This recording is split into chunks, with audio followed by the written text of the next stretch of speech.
There's not too much that goes on in this video in terms of, seeing a lot of different stuff. We hired a tour guide for 2 days. His name was Martin, and he showed us around the first day around Belfast and spoke to us about the Catholic Unionist and Loyalist Protestant divide that is still very much in Belfast. My reactions to being in Belfast was a little sketchy, but he shows us some of the murals that were made during the Troubles during the 60s to the 90s, and he comments on the walls that still divide the people. That he'll say that a lot, and he constantly asks us if we were interested, and we were interested. So that's why I showed that little video a second ago. So enjoy. There's not a terrible amount that happens in this, just him talking. So yeah. You find it interesting? Yes. Yes. But you find it interesting, yeah? Yeah. Yeah. You find it interesting, Yes. yeah? So this wall divides the people. This side here is Catholic Republican, the other side Loyalist Protestant. And the wall runs in this direction here, heading towards the mountain area.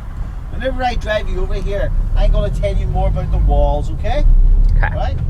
This side of the wall you're on is West Belfast Catholic Republican area, and it says pedestrian exit. On the other side, in the Protestant Loyalist side, just on the other side there, what do you think it says? Pedestrian what? Pedestrian entrance. That's right, it does, mate. It absolutely does, yes, it does. It says pedestrian entrance on the other side, and here it says pedestrian exit. Right away, that's telling you that's very biased. The sign's very biased and very unequal. Not only is it unequal, the people who put the sign up is part of the council. So the reality is, here the council isn't being fair with people, no matter what colour or religion they are. They've been very biased. You follow me? And not only that, the gate is even closed. I'll tell you more about that very soon. Even though the gate is closed, when people do walk across from either side with their children, and also they have to walk along the road here. So the wall starts here, runs in this direction here, heading towards the mountain area, dividing the people on both sides. This side is West Belfast, Divis Street, Falls Road, Catholic Republican area. The other side of the wall is West Belfast, Shankill, Protestant Loyalist area. Here comes a wee story for you. The year is 1969. In 1969, when the Troubles took off big time, these areas around here were very sad, very worried, very like Lebanon, Beirut. But during that time in 1969, there was no walls dividing the people. So I use the word eventually. I use the word eventually a lot. Eventually, the British government eventually sent the British armies in August 1969. The reason why I use the word eventually so many times is because the British government knew exactly what was going on here before me and you was ever born. So the question is this: why did the British government never send the army in away back decades of history ago to help the Irish people? The sad news is going to be obvious to you later on the tour when I tell you the oldest parts of Irish history where the British government's armies were already here, unfortunately, doing terrible things upon the Irish people. These gates right here in front of you, they shut, close each day, Monday to Friday, 6 o'clock.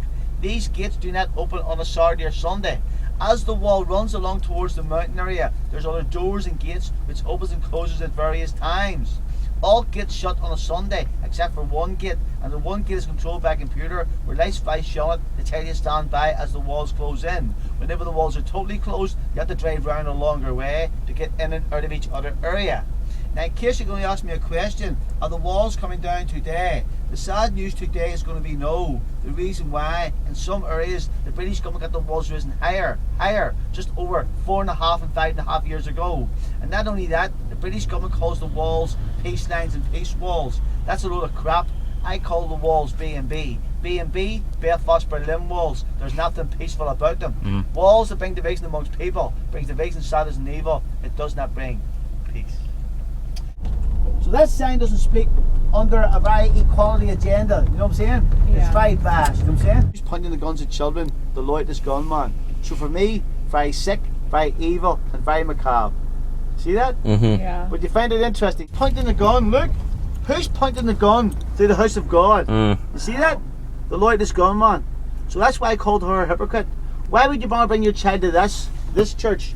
Why not go to another place where there's no Loyalist gunman pointing his gun to the house of God? Because once that child comes to a certain age, it's going to ask a lot of questions. You follow me? Yeah. Yeah. And that's not a nice thing to look at. Am I right? No. Isn't it true? Yeah. You know? So the reason why I called her a hypocrite is because of that. Not because there's something wrong with her. It's because she goes to that place there and there's a gunman pointing his gun to the house of God. Yeah. And that's crazy. Yeah. know what I'm saying? That's That's good. the Red Hen of Ulster, that mural right there. That's right. Right? Yeah, I was telling her about Go ahead. where that symbol comes from. Yeah, it came. There's two old stories concerning two Celts riding through a small river, having a race where it says one of them lost his hand. But the other story is more positive, I think. Is the story of the Vikings. When the Vikings came in on long boats, one of the Vikings stood up and says, "The first person to touch that part of land can keep it." And the Viking took up and chopped his hand off and threw the hand over under the land, where he says, I now own the land. So there you go. That's why it symbolises that. You know what I'm saying? Uh-huh. Yeah. But you find it interesting, Yes. yeah? So there you go. But the reality of them, that is totally wrong. Irish Protestants sacrifice their lives as valour as any Irish Catholic. And me as a young Irishman is proud to give you the names of the leaders of the 1798 United Irishmen. Ruth Tone, Robert Emmet, Henry John McCracken, Thomas Russell, the list goes on. But Robert Emmet is the only one I wish to tell you about the reason why. My young son back home is age 10. I honoured my son by calling him after Robert Emmet. My son's called Emmet Martin. That's Martin in Irish. I am Martin Robert the other way round.